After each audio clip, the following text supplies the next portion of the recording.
ఎందుకు దొంగతనంగా వెళ్ళిపోవాలి? ఇష్టం లేకపోతే హుందాగా నాకు ఇష్టం లేదు అని చెప్పి వెళ్ళిపోవచ్చు కదా! కానీ ఎందుకు అర్ధరాత్రి దొంగతనంగా వెళ్ళిపోవాల్సి వచ్చింది?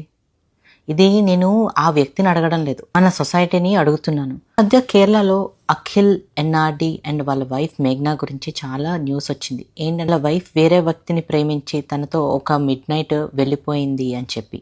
ఆమెకి బహిరంగంగా నాకు ఈ పెళ్లి ఇష్టం లేదు, నేను ఇంక ఈ పెళ్లిలో లేను, నాకు నువ్వంటే ఇష్టం లేదని ఎందుకు చెప్పలేకపోయింది? ఎందుకంటే ఒక ఇండివిజువల్ మనం ఒక డెసిషన్ తీసుకున్నా, మన ఒపీనియన్స్ చెప్పినా ఫస్ట్ మన సొసైటీ ఏం చేస్తుందంటే క్లారిఫికేషన్ అడుగుతుంది, తర్వాత జడ్జ్ చేస్తుంది, తర్వాత యాక్సెప్ట్ చేస్తుంది. అది మనం చెప్పలేము యాక్సెప్ట్ చేస్తారో చేయరా అనేది.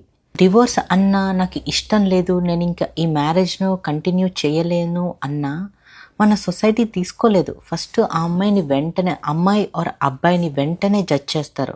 అందుకే చాలామంది ఓపెన్గా ఎక్స్ప్రెస్ చేయలేక నెలలు సంవత్సరాల తరబడి అలాగే సైలెంట్గా ఉండిపోయి ఇదిగో ఇలాగే ఒకరోజు అర్ధరాత్రి వెళ్ళిపోవాల్సిన డెసిషన్స్ తీసుకుంటూ ఉంటారు.